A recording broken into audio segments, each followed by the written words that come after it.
સુરતના પાંડેસરા ભીડભંજન સોસાયટી પાછળ વૃદ્ધાને માર મારી રોકડ અને સોનાની ચેનની લૂંટ ચલાવી ભાગી છૂટેલા આરોપીને પોલીસે ઝડપી પાડી કાયદાનું ભાન કરાવ્યું તેઓનું સરઘસ કાઢ્યું હતું। સુરતની પાંડેસરા પોલીસ પાસેથી મળતી માહિતી મુજબ પાંડેસરા ખાતે આવેલ ગૌરીનગર સોસાયટીમાં રહેતા વૃદ્ધ પરશુરામ સખારામ સાવંતને પાંડેસરા ભીડભંજન સોસાયટી પાછળ ઉમિયાનગર અને ગૌરીનગર સોસાયટી વચ્ચે મોપેડ પર આવેલા રીઢાઓએ આંતર્યા હતા। વૃદ્ધને ધમકાવી માર મારી તેઓના ખિસ્સામાંથી 1700 રોકડા અને 1 લાખની સોનાની ચેન મળે 1,01,700 ની લૂંટ કરી ભાગી છૂટ્યા। આ બનાવને લઈ પાંડેસરા પોલીસે ગુન્હો નોંધી તપાસ હાથ ધરી। ગણતરીની કલાકોમાં આરોપીઓને ઝડપી પાડ્યા। તેઓને કાયદાનું ભાન કરાવી ઘટના સ્થળે લઈ જઈ ઘટનાનું રિકન્સ્ટ્રક્શન કરાવ્યું હતું।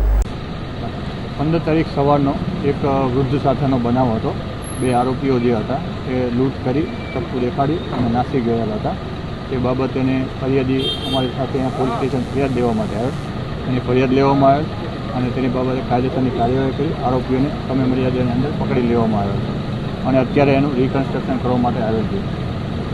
જે તહેવાર જે આ ઘટના છે આ ઘટના વહેલી સવારની હતી જે વૃદ્ધ છે એને કંઈક ઈજા પહોંચાડી ખરી?